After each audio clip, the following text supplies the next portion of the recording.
துலாம் ராசி நேயர்களே, இந்த வீடியோ உங்களுக்கே தற்செயலாக வந்ததுன்னு நினைக்காதீங்க. இப்போ நீங்கள் இதை பார்த்துட்ருக்கீங்க அப்படின்னா அதுக்கு பின்னாடி ஒரு காரணம் இருக்குது. சமீப காலமாக மனசில் ஏதோ ஒரு குழப்பம், எப்போ என் வாழ்க்கை சரியான பாதைக்கு போகணும்னு ஒரு கேள்வி. அந்த பதிலை தேடி தான் இப்போ நீங்கள் இங்கே வந்திருக்கீங்க. நம்ம எல்லாரும் ஒரே மாதிரி இல்லைங்க, ஒவ்வொருத்தருக்கும் ஒரு தனி பாதை இருக்குது. சில நேரம் அது நம்ம கை கெட்டாத மாதிரி தோணும், சில நேரம் வாழ்க்கை நம்மளை சோதிக்கும். ஆனால் அந்த நேரத்தில் நம்மளை காப்பாற்றி வழி நடத்துகிற ஒரு சக்தி இருக்குதுங்க, அதுதான் நம்மளுடைய குலதெய்வம். பல தடவை கடைசி நிமிஷத்துல விஷயங்கள் சரியாக இருக்கலாம், அது எல்லாம் சும்மா இல்லை, அதுக்கு பின்னாடி குலதெய்வ அருள் தான் காரணமா இருக்கு. இந்த துலாம் ராசி பலன்கள் உங்களுக்கு உண்மையிலேயே வேலை செய்யணும்னா இந்த நிமிஷத்தில் ஒரு சின்ன விஷயம் செய்யுங்க. கமெண்ட் பாக்ஸில் உங்கள் குலதெய்வத்துடைய பெயரை எழுதுங்க. தெரியலனா உங்களுக்கு பிடிச்ச தெய்வத்துடைய பெயரை எழுதுங்க, மனசார எழுதுங்க. அந்த நம்பிக்கை தான் இந்த பலனோட சக்தி. இன்னும் நம்ம சேனலை சப்ஸ்கிரைப் பண்ணலனா மறக்காமல் சப்ஸ்கிரைப் பண்ணிக்கோங்க. அப்படியே பக்கத்தில் இருக்கக்கூடிய பெல் ஐக்கானையும் கிளிக் பண்ணிக்கோங்க. அப்போ தான் நம்ம போடுற ஒவ்வொரு வீடியோவும் உடனே உங்கள்கிட்ட வந்துட்டே இருக்கும். வாங்க வீடியோக்குள்ளே போகலாம். அன்பான துலாம் ராசி நேயர்களே, இன்று இந்த ராசி பலன் நீங்கள் கேட்க வந்திருக்கீங்க அப்படின்னா உங்கள் மனசில் ஒரு முக்கியமான விஷயம் ஓடிட்டுருக்கோம். நான் இவ்வளவு நாள் நினச்ச காரியம் இப்போ கை கூடுமா, அல்லது அந்த முயற்சியை தொடங்கலாமா, விட்டுறலாமா, இல்லை வேற ஒரு பாதையை தேர்ந்தெடுக்கலாமா அப்படின்னு உங்கள் மனசுக்குள்ளே ஒரு குழப்பம் இருந்திருக்கலாம். நீங்கள் யோசிக்காமல் எந்த ஒரு முடிவையும் எடுக்க மாட்டீங்க. அதனால தான் பல நேரங்களில் நல்ல வாய்ப்புகள் கூட உங்களை விட்டு தள்ளி தள்ளி போயிருக்கும். ஆனாலும் அதே நேரத்தில் அவசரமாக எடுத்த சில முடிவுகள் உங்கள் மனசில் மிகப்பெரிய காயத்தையும் ஏற்படுத்தி இருக்கும். துலாம் ராசி சித்திரை நட்சத்திரம் 1ஆம் பாதம் 4ஆம் பாதம், சுவாதி நட்சத்திரம், விசாக நட்சத்திரம் 1ஆம் பாதம் 2ஆம் பாதம் 3ஆம் பாதம்ல இருக்கவங்களுக்கு கிரக நிலைகள் எப்படி இருக்குது அப்படின்னு பார்த்தீங்கன்னா, புத்திரஸ்தானத்தில் ராகுவும், சத்ருஸ்தானத்தில் சனியும், அஷ்டமஸ்தானத்தில் செவ்வாயும், பாக்கியஸ்தானத்தில் புதனும், தொழில் ஸ்தானத்தில் சூரியனும் குருவும், லாபஸ்தானத்தில் சுக்கிரனும் கேதுவும் சேர்ந்திருக்காங்க. இந்த கிரக நிலைகள் பார்த்தீங்கன்னா உங்களுக்கு ஒரு முக்கியமான விஷயத்தை நினைவுபடுத்துது. எல்லா கதவுகளையும் நீங்கள் தட்டணும் அப்படின்னு அவசியம் இல்லை. உங்களுக்காக ஒரு கதவு திறந்திருக்கும், அதை மட்டும் நீங்கள் சரியான நேரத்தில் அடையாளம் கண்டுபிடிச்சா போதும். நீங்கள் நீண்ட நாட்களாக எதிர்பார்த்த நல்ல செய்தி, மனசில் வச்சிருக்கக்கூடிய ஒரு திட்டம் கண்டிப்பாக நீங்கள் நினச்சபடியே நடக்குங்க. வேலை, பணம், குடும்பம் மற்றும் உறவுகளில் மிகப்பெரிய மாற்றங்கள் எல்லாமே நடக்கிறதுக்கு தயாராக இருக்குது. மேலும் நீங்கள் எந்தெந்த விஷயத்தில் கவனமாக இருக்கணும் அப்படின்னு பார்த்தீங்கன்னா, உங்களுடைய பலம் மற்றும் பலவீனம் என்ன அப்படிங்கிறத நீங்கள் தெரிஞ்சுக்கணும். இதுவரைக்கும் மற்றவங்க சந்தோஷப்படுறதுக்காக உங்களுடைய உரிமைகளை எல்லாம் விட்டு கொடுத்து ஏமாந்து போயிருப்பீங்க. மற்றவங்க கருத்துகளுக்கு அதிக முக்கியத்துவம் கொடுத்து சொந்த வாழ்க்கையில நிம்மதியை இழந்திருப்பீங்க. இப்படி மற்றவங்களுக்காக அப்படின்னு நினச்சிதான் உங்கள் வாழ்க்கையில் நிறைய நெகட்டிவான விஷயங்கள் நடந்திருக்கு. இது உங்களுக்கு பலம் இல்லை அப்படிங்கிறத புரிஞ்சுக்கோங்க. இது உங்களுடைய பலவீனம் அப்படிங்கிறத மனசில் வச்சுக்கிட்டு உங்களுக்காகவும் சுயநலத்தோடு சில முடிவுகளை நீங்கள் எடுக்கணும். இதை நீங்கள் சரியாக செய்யலை அப்படின்னா சீக்கிரமாக நீங்கள் முடிய வேண்டிய விஷயங்கள் கூட உங்களுக்கு தாமதமாக தான் முடியுங்க. நீண்ட தூர பயணங்கள் மேற்கொள்வதற்கான சூழல்கள் இருக்கும். மனசில் நினச்ச காரியங்கள் நடக்கிறதுக்கு ரொம்பவே கஷ்டப்பட வேண்டியதாக இருக்கும். பணம் கொடுக்கல் வாங்கல கராராக இருந்தீங்க அப்படின்னா தன வரவுகளில் இருந்த நெருக்கடிகள் குறையும். தொழில்நுட்ப உபகரணங்களை வாங்கி மகிழ்ச்சி அடைவீங்க. பொருளாதாரத்தில் ஏற்ற இறக்கமான சூழல்கள் உருவாகி ஓரளவுக்கு திருப்தியான வாழ்க்கையை கொடுக்கும். பிரபலமானவருடைய சந்திப்பு புதிய மாற்றத்தை ஏற்படுத்தும். தந்தை வழி உறவுகளால் அவங்களுக்கு நன்மை ஏற்படும். உத்தியோக பணிகளில் சாதகமான சூழல்கள் உருவாகும். புதிய விஷயங்களை கத்துக்கிறதுல ஆர்வத்தோடு இருப்பீங்க. மேலும் வயதானவங்களுக்கு பார்த்தீங்கன்னா குடும்பத்தினரோட சின்ன சின்ன மனக்கசப்புகள் ஏற்பட்டு அன்புக்காக ஏங்குவீங்க. நீங்க செஞ்ச ஒவ்வொரு விஷயத்தையும் நியாயப்படுத்தி பேசுவீங்க. ஆனாலும் உங்களுடைய நல்ல மனசை புரிஞ்சுக்கிற பக்குவம் அவங்களுக்கு இருக்காது. அதனால முடிஞ்ச வரைக்கும் அடுத்தவங்க வாழ்க்கையில தனிப்பட்ட கருத்துக்களை சொல்றதை நீங்க தவிர்க்கணுங்க. உங்களுடைய ராசி அதிபதி சுக்கிரன் கேதுவோடு சேர்ந்து இருக்கிறதுனால உங்க வாழ்க்கையில எதிர்பாராத திருப்பங்களும் ஆன்மீக ஈடுபாடும் அதிகரிக்கும். இருந்தாலும் உறவுகள்ல மன வருத்தமும் பண வரவுல பற்றாக்குறையும் ஏற்படும். எவ்வளவு பணம் வந்தாலும் சேமிக்க முடியாம கையில் இருக்கக்கூடிய பணம் கரையும். நண்பர்கள் மற்றும் குடும்ப உறவுகள்ல தேவையற்ற ஈகோ, சந்தேகத்தால இடைவெளி உருவாகக்கூடிய வாய்ப்புகள் இருக்கு. வெளி தோற்றத்துல நீங்க மகிழ்ச்சியாக இருந்தாலும் உள்ளுக்குள்ள ஒரு விதமான குழப்பமும் வெறுப்பும் இருக்கும். சனி பகவான் மீன ராசியில வக்ரமடைந்து இருக்கிறதுனால எதிரிகளுடைய தொல்லையும் உடல் ஆரோக்கியத்துல முன்னேற்றமும் உங்களுக்கு ஓரளவுக்கு நிம்மதியை கொடுக்கும். இந்த ஆண்டின் நவம்பர் டிசம்பர் மாதத்துக்குள்ள நீண்ட நாட்களாக நீங்கள் காத்திருந்த நல்ல விஷயங்கள் எல்லாமே நடக்க போகுது. அதற்கான முயற்சிகளை இப்போ இருந்தே நீங்கள் செய்ய ஆரம்பிக்கணும். மேலும் பார்த்தீங்கன்னா உங்களுடைய 10ஆம் இடமான கடக ராசியில் குருவும் சூரியனும் சேர்ந்திருக்கிறது தொழில் முன்னேற்றத்தையும் கௌரவம் மற்றும் பணிச்சுமை ஆகிய நன்மைகளையும் சவால்களையும் கொடுக்கும். வேலை செய்யக்கூடிய இடத்துல பதவி உயர்வு மற்றும் மேல் அதிகாரிகளிடையே ஆதரவும் கிடைக்குங்க. வேலை விஷயமாக சக்திக்கு மீறி அலைச்சல்கள் எல்லாமே ஏற்படும். புதிய வாய்ப்புகளும் புதிய டார்கெட்கள் கூடுதலான பொறுப்பு பொறுப்புகள் எல்லாமே உங்களை தேடி வரும். இன்னும் சிலருக்கு பார்த்தீங்கன்னா உங்கள் வாழ்க்கையில் வரக்கூடிய உறவு யார் அப்படிங்கிற சந்தேகம் இருக்கும். சிலருக்கு காதலா, சிலருக்கு திருமணமா அப்படின்னு நினைப்பீங்க. ஆனால் வாழ்க்கையில் உறவு அப்படின்னா அதுக்கு ஒரே ஒரு அர்த்தம் மட்டுமில்லை. சிலருக்கு பல வருடங்களாக பேசாமல் இருந்த ஒரு சொந்தம் மீண்டும் தொடர்பு கொள்வாங்க. சிலருக்கு பார்த்தீங்கன்னா ஒரு நல்ல நண்பர் சரியான நேரத்தில் வந்து தைரியம் கொடுத்து உதவிகளை செய்வாங்க. சிலருக்கு வேலை மற்றும் தொழிலில் ஒரு முக்கியமான நபர் அறிமுகமாகி அவருடைய தொழிலுக்கு மிகப்பெரிய முன்னேற்றத்தை கொடுக்கக்கூடிய நபராக மாற போறாரு. திருமண வயதில் இருக்கவங்களுக்கு பார்த்தீங்கன்னா புதிய வரன் அல்லது வாழ்க்கை துணையை பற்றிய அறிகுறியாக கூட இருக்கலாம். ஏற்கனவே திருமணமானவங்களுக்கு கணவன் மனைவிக்கிடையே இருந்த மனக்கசப்புகள் குறைஞ்சு மீண்டும் நெருக்கம் உருவாகக்கூடிய காலமாகவும் இருக்கும். குடும்பத்தில் பிரிஞ்சிருந்த ஒருவர் மீண்டும் இணைவதாகவும் கூட இருக்கலாம். இதில் முக்கியமாக நீங்கள் எந்த விஷயத்தை புரிஞ்சுக்கணும் அப்படின்னு பார்த்தீங்கன்னா எல்லா உறவுகளும் நம்ம கிட்ட நிரந்தரமாக இருக்க போகிறதில்ல. சிலர் நம்ம வாழ்க்கையில் ஒரு பாடத்தை கற்றுக் கொடுக்க வருவாங்க. சிலர் நம்ம கூட பேருந்தில் பயணம் செய்யக்கூடிய ஒரு பயணியை போல வருவாங்க. இன்னும் சிலர் பார்த்தீங்கன்னா நமக்குள்ளே இருக்கக்கூடிய திறமைகளை வெளிக்கொண்டு வரக்கூடிய ஆசானாகவும் இருப்பாங்க. அதனால் புதிய நபர்கள் உங்கள் வாழ்க்கையில் வரும்பொழுது எந்தவித எதிர்பார்ப்புகளையும் அவங்க மேலே சுமத்தாமல் எப்பையும் போல உங்களுடைய இயல்பான குணத்தில் நீங்கள் இருங்க. இந்த காலகட்டத்தில் பார்த்தீங்கன்னா உங்களுடைய அணுகுமுறை ரொம்பவே அவசியம்ங்க.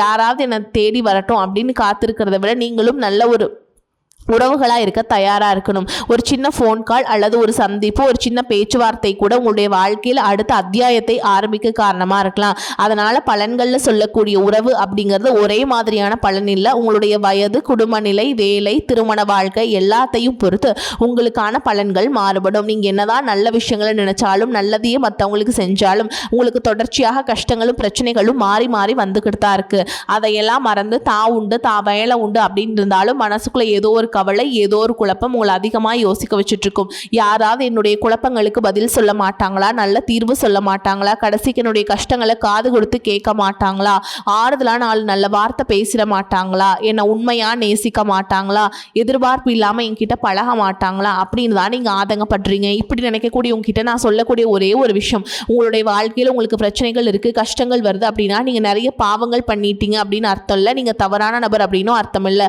இந்த வாழ்க்கை உங்களுக்கு சில பாடங்களை கற்றுக் கொடுக்குது அப்படிங்கிறத நீங்கள் உணர்ந்துக்க வேண்டிய காலம். சாதாரணமாக எல்லாரும் சொல்லலாம் நல்லது செஞ்சால் இங்கே காலம் அல்ல அப்படின்னு நினைப்பாங்க. நம்ம நல்ல விஷயத்தை எப்போ செஞ்சாலும் அதற்கான பலன்கள் உடனே கிடைக்கலனாலும் அது காலதாமதமாக தான் கிடைக்கும் அப்படிங்கிறத நீங்கள் புரிஞ்சுக்கணும். கெட்ட பேர் வாங்குறது ரொம்பவே ஈஸிங்க, சில நிமிஷத்தில் நடந்துடும். ஆனால் நல்ல பேர் வாங்குறதுக்கு ரொம்ப வருஷம் ஆகும். அதனால் எப்போவுமே எதிர்பார்ப்புகளை குறைச்சிக்கிட்டு எப்பவும் போல இயல்பாக இருங்க. நீங்கள் பழகிக்கணுங்க. இப்போ வரைக்கும் நீங்கள் எப்படிப்பட்ட கஷ்டமான சூழலில் இருந்தாலும் சரி அதுவெல்லாம் நிரந்தரம் கிடையாது. உங்கள் வாழ்க்கை இன்னும் முடிஞ்சிடல அப்படிங்கிறத நீங்கள் ஞாபகத்தில் வச்சுக்கணும். இப்போ உங்கள் வாழ்க்கையில் இருக்கக்கூடிய கடன் பிரச்சனையோ, கணவன் மனைவி பிரிவோ, அல்லது காதல் தோல்வியோ, அல்லது வேலை இல்லாமல் கஷ்டப்படுறதோ, இது மாதிரி உங்கள் வாழ்க்கையில் உங்களை சுற்றி நடக்கக்கூடிய எல்லா விஷயங்களும் உங்களை அழிக்கிறதுக்காக வரல, உங்களை மாற்றுறதுக்காக வந்திருக்கு. ஒரு புதுவிதமான வாழ்க்கையை எதிர்காலத்தில் நீங்கள் வாழ போகிறீங்க. அதுக்கான ஒரு அடித்தளமாக தான் இதை நீங்கள் எடுத்துக்கணும். சிலருக்கு பார்த்தீங்கன்னா இந்த பிரச்சனையெல்லாம் கொஞ்ச நாளாக இருந்தால் பரவாயில்ல, ரொம்ப வருஷமாக இப்படி தான் போயிட்டுருக்கு. எனக்கு சுத்தமாக நிம்மதியே இல்லை, என் குடும்பத்தில் சந்தோஷம் இல்லை, என்னை எல்லாரும் ஏமாத்துறாங்க, எப்போவும் நான் மற்றவங்களுக்காக வாழ்கிற மாதிரியே இருக்குது, எனக்கு பிடிச்ச சின்ன சின்ன ஆசைகளை கூட என்னால் நிறைவேற்றிக்க முடியலை. இதெல்லாம் ஒரு நிமிஷம் நினச்சி பார்க்கும்போது என்னடா இந்த வாழ்க்கை ஓடிட்டே இருக்கும், இதுவெல்லாம் எப்போ சரியாகும் அப்படிங்கிற கேள்விக்கு பதில் தெரியாமல் தான் இன்னுமே நீங்கள் ஓடிட்டுருக்கீங்க. இப்போ நீங்கள் எப்படிப்பட்ட சூழலில் இருந்தாலும், எவ்வளவு மன அழுத்தத்தில் இருந்தாலும் அதுவெல்லாம் உங்களுக்கு கூடிய சீக்கிரத்திலே மாறப்போகுதுங்க அப்படிங்கிறத நீங்கள் ஞாபகம் வச்சுக்கோங்க. சாதாரணமாக 1 டிகிரி 2 டிகிரி படிச்சுட்டு வேலை இல்லாமல் சில பேர் இருப்பீங்க. சில பேர் தன்னுடைய படிப்புக்கு சம்மந்தமே இல்லாமல் குறைவான சம்பளத்தில் தன்னுடைய குடும்ப கஷ்டத்துக்காக ஏதாவது ஒரு வேலையை செஞ்சிட்ருப்பீங்க. இந்த சுக்கிர ஆதித்ய யோகம் காரணமாக உங்களுடைய மனசுக்கு பிடிச்ச மாதிரியான நல்ல வேலை அதிகமான சம்பளத்தோடு கிடைக்க போகுது. அதே நேரத்தில் இந்த வேலையில் சில சவால்களெல்லாம் கடந்து வந்தீங்கன்னா சில மாதங்களுக்கு பிறகு உங்களுக்கு பதவி உயர்வும் கிடைக்க போகுது. தொழில் மற்றும் வியாபாரம் மூலமாக நஷ்டத்தை சந்தித்து கடனில் இருக்கவங்களுக்கும் உங்களுடைய புதிய யுக்திகள் மற்றும் புதிய முயற்சிகள் மூலமாக எல்லாவற்றிலுமிருந்து மீண்டு வருவீங்க. எதிர்பாராத நபர்கள் மூலமாக உங்களுக்கு உதவிகள் கிடைக்கும். நல்ல வேலையாட்கள் கிடைப்பாங்க.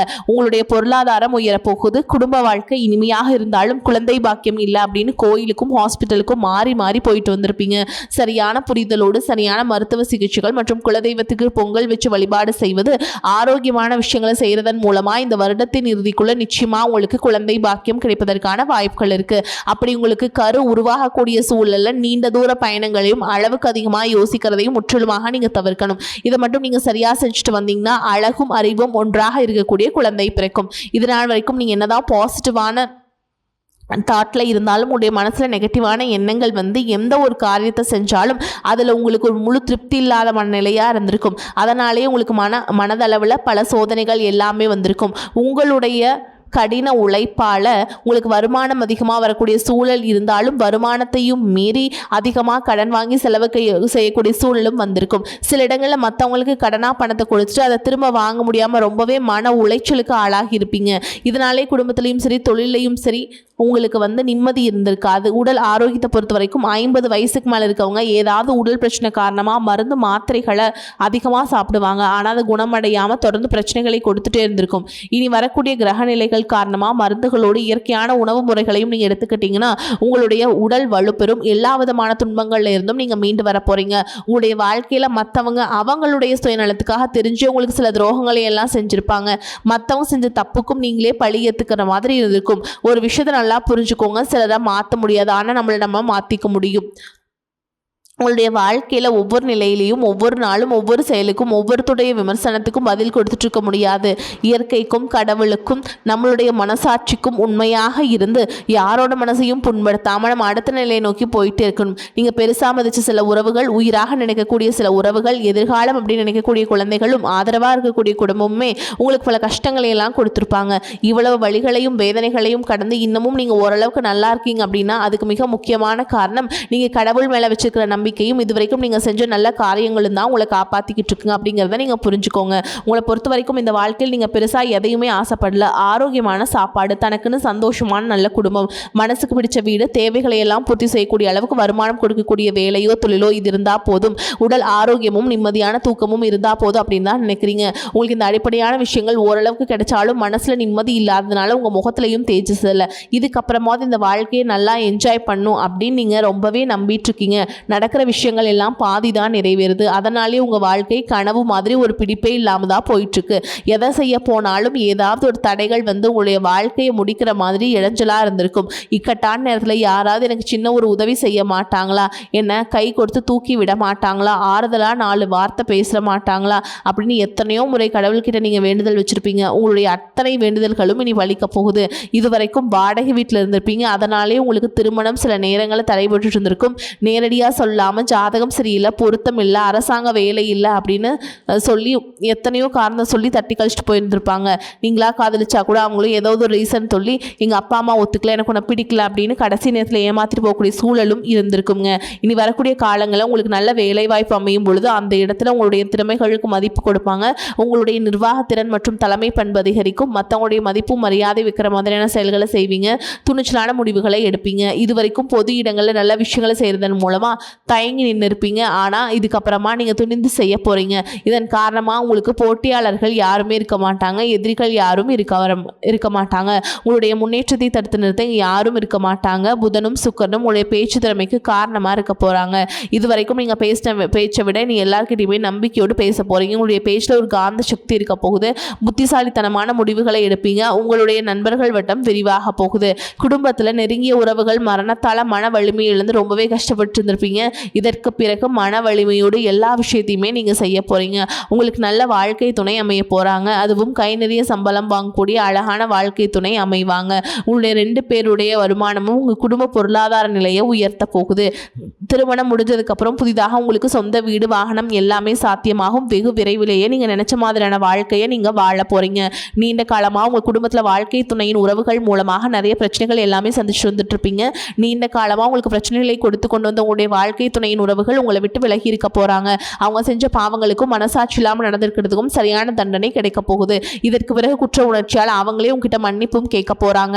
இந்த மாதிரியான நல்ல விஷயங்கள் உங்கள் வாழ்க்கையில் நடந்து உங்கள் வாழ்க்கையவே தலைகீழாக மாற்ற போகுது. அதனால் நீங்கள் நம்பிக்கையோடு இருங்க. இந்த கிரக நிலைகள் காரணமாக நல்ல விஷயங்கள் நடக்கும்போது அதை தடுக்கிறதுக்கும் கெடுக்கிறதுக்கும் சில நேரங்களில் கெட்டதாக அமையும். சில மனிதர்கள் தடையாக வந்து நிற்பாங்க. அதனால் எல்லா இடத்துலையுமே கவனமாக இருக்கணும். யாருக்கும் எந்த இடத்துலையும் விஷயத்தை முழுசாக தெரிஞ்சுக்காம வாக்குறுதிகள் கொடுக்கறதோ பொருளாதார உதவிகள் செய்கிறதையோ உடனே செய்யாமல் கொஞ்சம் யோசிச்சுட்டு செய்யலாம். இந்த மாதிரி உங்கள் வாழ்க்கையில் நல்ல விஷயங்கள் நடக்கும் பொழுது உங்களுடைய நல்ல பெயரை கெடுக்கிறதுக்கும் உங்களுக்கு அவமானத்தை ஏற்படுத்தணும் அப்படிங்கிறதுக்காகவும் சில மனிதர்கள் எந்த எல்லைக்கும் போய் தவறான விஷயங்களை செய்வாங்க. அதனால் உங்களுக்கு அறிமுகம் இல்லாத ஆண்கள் மற்றும் பெண்கள் கிட்ட பேசும் பொழுதும் பழகும் பொழுதும் உங்களுடைய வார்த்தைகளை நீங்கள் கவனமாக இருக்கணும். உங்களை பொறுத்த வரைக்கும் பரிகாரம் அப்படின்னு பார்த்தோம்னா சனிக்கிழமைகள் தோறும் சனீஸ்வர பகவானுக்கு எல் தீபம் ஏற்றி வழிபாடு செய்கிறது உங்களுக்கு ஏற்றத்தை ஏற்படுத்தி கொடுக்கும். அதே மாதிரி ஆஞ்சநேய பெருமானுக்கு வெண்ணெய் சாற்றி வழிபாடு செய்கிறது ரொம்ப ரொம்ப நல்லதுங்க. அதே மாதிரி திங்கட்கிழமைகளில் வந்து சிவபெருமானுக்கு வில்வ இலைகளால் அர்ச்சனை செய்து வழிபாடு செய்கிறது ஏற்றத்தை ஏற்படுத்தி கொடுக்கும். பிரதோஷ நாட்களில் சிவனை வழிபாடு செய்கிறது நல்லதுங்க. உங்களுக்கு சிறப்பான பலன்களை கொடுக்கும். இது வரைக்கும் நீங்கள் எதையாவது வேண்டுதல் வச்சுட்டு நிறைவேற்றாமல் இருந்தீங்க அப்படின்னா அந்த வேண்டுதல்கள் எல்லாம் கட்டாயம் நிறைவேற்றிட்டு வாங்க. முக்கியமாக குலதெய்வத்திற்கு பொங்கல் வச்சு வழிபாடு செய்கிறது உங்களுக்கு நல்லதுங்க. உங்கள் வாழ்க்கையில் நீ எந்த விஷயத்துக்கும் தடைகள் அப்படிங்கிறது இருக்காது. எல்லாமே நல்லபடியாக அமையும். தன்னம்பிக்கையோடவும் தைரியத்தோடவும் ஒவ்வொரு அடியையுமே எடுத்து வைங்க. ஜெயிக்க போகிறீங்க. அதை யாராலும் தடுத்து நிறுத்த முடியாது. உங்களுக்கு நல்லதே நடக்கும். வரக்கூடிய வாய்ப்புகளை தவற விட்டுறாதீங்க. கெட்டியாக பிடிச்சுக்கோங்க. வாழ்த்துக்கள். வாழ்க வளமோடு நலமோடு. நன்றி, வணக்கம்.